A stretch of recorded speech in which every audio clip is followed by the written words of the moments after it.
Budaya akan tumbuh berkembang dalam komunitas responsif, yakni tiap individu memiliki ruang kebebasan berkreasi dan tanggung jawab sosial. Undang-undang Pemajuan Kebudayaan telah terdistorsi oleh birokratisasi dan komersialisasi budaya. Pertanyaannya, apa pandangan dan sikap paslon terhadap komersialisasi budaya dan proses destruktif terhadap tumbuhnya kebudayaan yang responsif? Silakan dijawab Bapak Prabowo, waktunya 2 menit dimulai dari Anda berbicara. Terima kasih. Budaya adalah sangat penting. Budaya adalah karakter bangsa. Tanpa kita membanggakan, menghormati, melestarikan budaya kita sendiri, kita hilang jati diri kita sebagai bangsa. Semua bidang harus kita bantu, kita lindungi.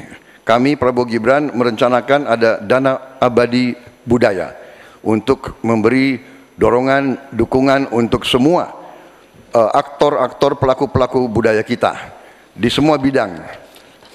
Ini adalah mutlak bagi kita. Budaya kita sebagai contoh pencaksilat, bela diri, warisan nenek moyang kita. Saya sendiri sudah 37 tahun mengurusi pencaksilat. Belum lagi budaya-budaya lain seperti sendera tari, seperti wayang kulit, wayang orang, wayang golek, dan segala macam musik kita.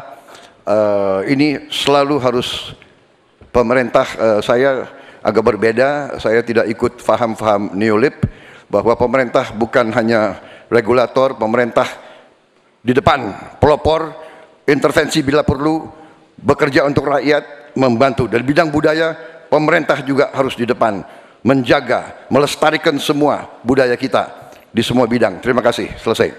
Masih ada waktunya? Masih ada waktu Pak Prabowo? Cukup? Baik. Cukup. Silakan, saya persilakan untuk Capres nomor urut 3, Pak Ganjar Pranowo menanggapi jawaban dari Pak Prabowo. Waktunya 1 menit, dimulai dari Anda berbicara, silakan. Kalau benturannya antara budaya dan birokrasi, maka sikap birokrat.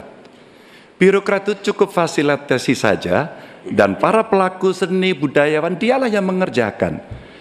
Maka budaya akan tumbuh dan pemerintah akan bisa melihat bagaimana proses kreatif itu berjalan. Apakah itu nyanyi, apakah itu filmmakers, apakah itu para pencipta, penulis buku, semuanya. Sehingga terhadap mereka perlu dilindungi. Tapi berikan itu kepada mereka agar mereka bisa mengurus sendiri. Kalaulah mereka kemudian berekspresi, pemerintah nggak perlu takut.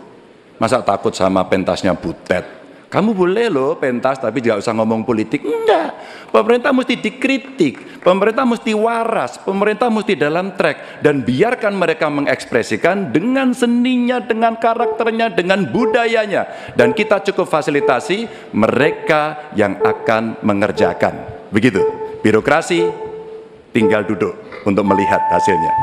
Ya, selanjutnya kami berikan kesempatan untuk Capres nomor urut 1, Pak Anies, menanggapi jawaban Pak Prabowo. 1 menit, waktunya dimulai dari Anda berbicara. Kekayaan Indonesia adalah justru pada kebudayaannya. Dan kebudayaan itu bukan satu sektor pembangunan, tapi justru seluruh kegiatan pembangunan ini tujuannya adalah membangun kebudayaan. Jadi tujuan dari seluruh sektor pembangunan membangun kebudayaan. Karena itu yang harus dikerjakan pemerintah adalah menciptakan ekosistem yang sehat sehingga para budayawan bisa memunculkan ekspresinya. Dan budaya itu bukan hanya dirawat. Kalau dirawat seakan-akan dia warisan masa lalu saja. Budaya itu harus dikembangkan sehingga terus-menerus berkembang. Karena itu kami melihat perlu dibentuk dan kami berencana Kementerian Kebudayaan yang nantinya akan menjadi penyalur sumber daya dari negara untuk diberikan kepada kalangan budayawan agar mereka tumbuh berkembang membangun karya-karya kebudayaan yang luar biasa di Indonesia. Terima kasih. Ya. Kini giliran Pak Prabowo Subianto untuk merespon tanggapan ini. Waktunya 1 menit, silakan Pak Prabowo. Saya kira kedua respons itu masuk akal, saya bisa menerima dua respons itu. Memang banyak benarnya, ya kita harus benar-benar memberi ruang untuk inisiatif, untuk inovasi, kreativitas. Tapi jelas pemerintah harus tidak ragu-ragu dan pemerintah harus berani untuk juga turun tangan, menjaga situs-situs, membantu museum-museum, membantu istana-istana sultan-sultan kita yang banyak sudah mau roboh. Ini harus kita bantu. Ini warisan budaya, warisan sejarah kita. Hal-hal seperti itu harus kita perhatikan. Tapi saya bisa menerima, saya juga setuju itu. Kalau saya jadi presiden, saya memikirkan Kementerian Kebudayaan. Ya. Kalau ide yang baik dari manapun saya bisa terima dan saya dukung. Terima kasih. Ya. Oke. Sekarang kami berikan kesempatan untuk memberikan aplaus bagi masing-masing capresnya. Dan kami masih akan melanjutkan mempertajam visi, misi, dan program kerja calon presiden usai jeda di segmen selanjutnya.